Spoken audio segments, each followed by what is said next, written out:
అదే RTV app వార్తల్ని క్షణాల్లో చదివే అవకాశం ఉంటుంది. ఒక న్యూస్ పేపర్, ఒక టెలివిజన్ ఛానల్ మీ చేతుల్లో ఎప్పుడూ ఉంటాయి. I came to know the IG report conducted a press meet about known pastor's brutal death, which my investigation proves is a brutal murder, but they are unable to release the postmortem till today. So justice will be done. I'm coming back.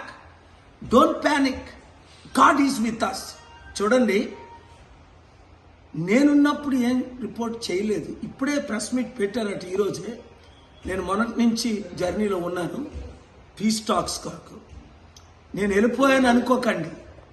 2-3 రోజుల్లో వస్తున్నా. ఆంధ్రప్రదేశ్ హైకోర్టులో April 16 వాదనలు వినిపిస్తా. అంబేద్కర్ ఇచ్చిన constitution ప్రకారం article 19 freedom of speech. Ambedkar birthday 2 రోజుల్లో వస్తుంది. నోరిప్పునోళ్ళని arrest చేస్తాం, ప్రశ్నించినోళ్ళని నోర్లు ముయిస్తాం అనుకుంటే ఇది ఇంకా ప్రశ్నలు ఎక్కువ అయిపోతాయి. చట్టాన్ని ఆర్టికల్ 19 మీరు అబాలిష్ చేయలేరు. సో మ్యాటర్ కోర్టులో ఉంది. ప్రార్థించండి.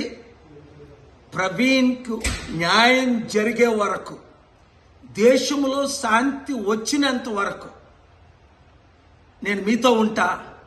న్యాయం కొరకు ఫైట్ చేస్తా. God bless you. మరిన్ని వీడియోస్ కోసం ఛానల్ ని సబ్స్క్రైబ్ చేయండి. లేటెస్ట్ అప్డేట్స్ కోసం వాట్సాప్ ఛానల్ ని ఫాలో అవ్వండి. ఆ లింక్ డిస్క్రిప్షన్ లో ఉంది.